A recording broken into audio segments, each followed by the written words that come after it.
Ama-reason maningi ama-reason iyikhundla ne-agreement sokuthi abavumelani ngezinto ekufuneka kanjalo zenzeke nanokuthi komunye usolakala ukuthi udla imali bayamsaba abakwazi ukuthi bamface bakhulume naye face to face so the best solution is In April 2022, an Intercape bus in Cape Town was attacked by an anonymous man who fired multiple bullets at it, leading to the death of the 35-year-old driver Bangikhaya Machana a few days later. The taxi industry suddenly emerged and fired a series of bullets towards the bus while Machana was trapped by his seatbelt. We counted 15 gunshots. This incident is part of a larger pattern of violence targeting long-distance bus operators in various provinces in South Africa. Bus operators claim that the minibus taxi associations are behind the attacks, with disputes over routes and fares being the primary cause. Confrontations have raged for years. And it's got worse, with more than 80 people killed so far this year, 24 of them in July alone.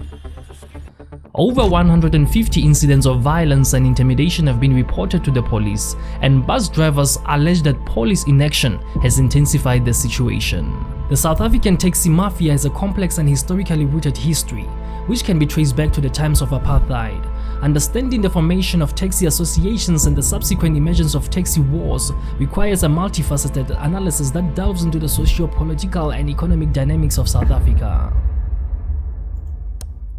During the Apartheid era, South Africa was characterized by a system of racial segregation and discrimination, which profoundly impacted its transportation infrastructure.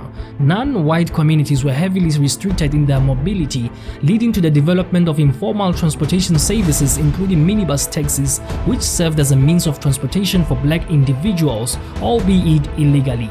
In 1976, Soweto riots, along with increasing political pressure, led to the formation of a commission of inquiry into the South Africa's transport industry.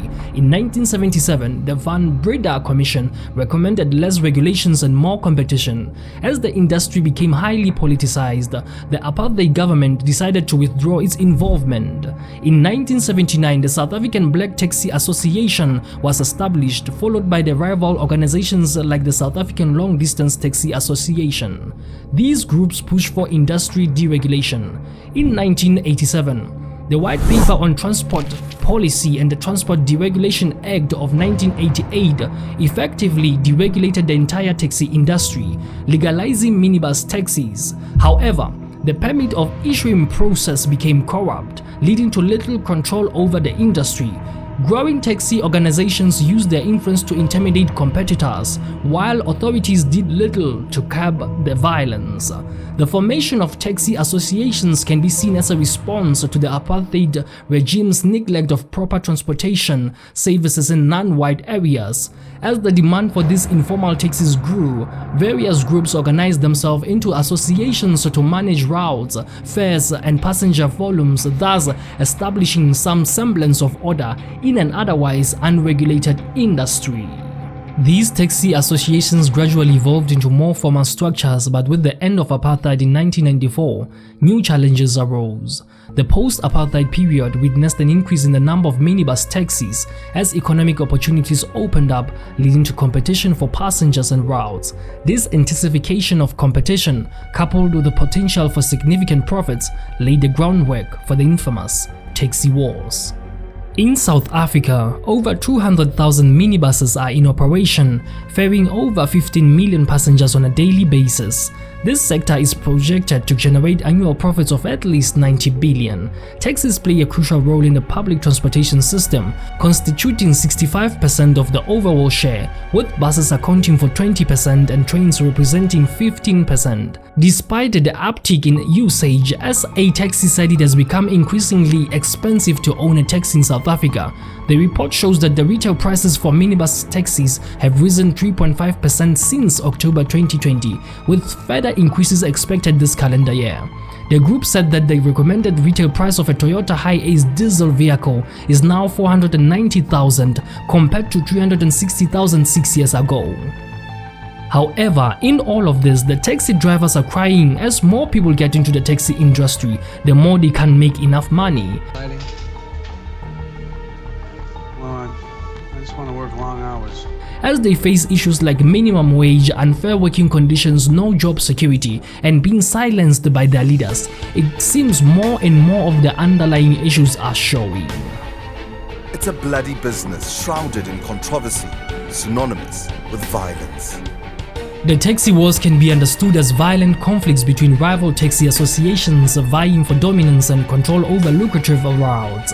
These conflicts have had devastating consequences not only for the taxi industry, also for the broader South African society, as innocent civilians have often become victims of these clashes.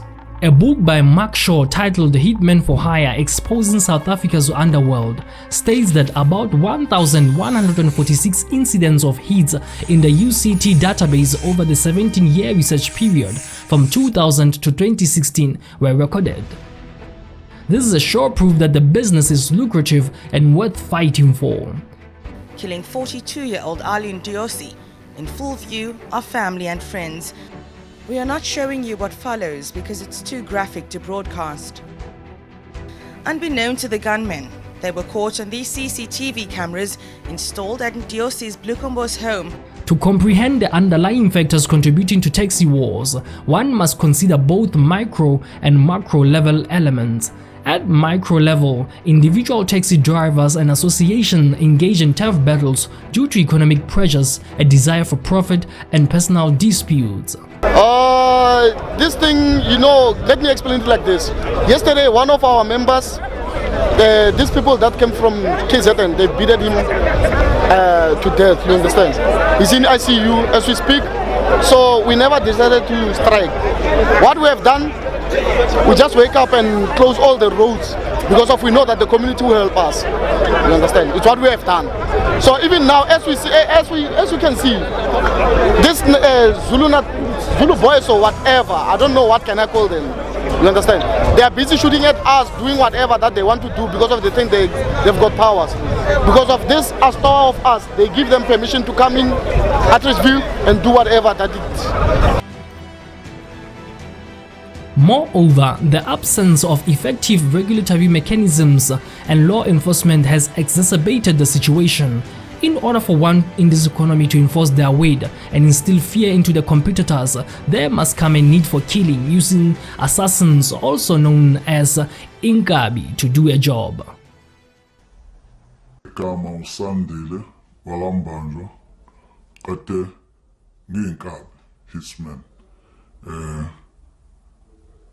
10 years back besinoma bekwazi ukuthi masekufike thina mekuthiwa kufika osandile nabo bantu abadabule ngoba bayazi ukuthi yonke into esendleleni siyayihlinza. As Mark Shaw was conducting his research, he interviewed a lady who was a hit woman and realized that people were being paid just like those who work in the formal economy to do a job. And there were lots of such people in South Africa, perhaps more than in other countries. Shaw concludes that the scenario that is unfolding in South Africa is remarkably similar to the role played by the police in the context in Latin America, where deals are struck between organized crime and law enforcement. There, the police may kill for an organized crime networks, and organized crime networks may kill for the police. At the macro level, societal and economic factors play a significant role. High levels of unemployment and poverty can incentivize individuals to engage in criminal activities, including participating in the taxi wars. Additionally, the lack of viable alternative employment opportunities may lead some individuals to view involvement in the taxi industry as the only means to survive. It is essential to acknowledge the dissenting opinions on this matter. Some experts argue that the term taxi mafia may oversimplify and sensationalize the issue, attributing organized crime characteristics to the entire industry. They suggest that while there are undoubtedly criminal elements within the taxi sector, applying the term broadly can stigmatize law-abiding operators and drivers. It's a taxi rank, and 2 guys or 3 guys came and around the corner, and then we were just enjoying the sunshine outside the container where we normally operate. And those guys came towards us running with guns, and then they came shoot one of our colleagues. The dark truth about the South African taxi mafia, which has a historical basis in the apartheid era, has evolved into a violent and more complex phenomenon.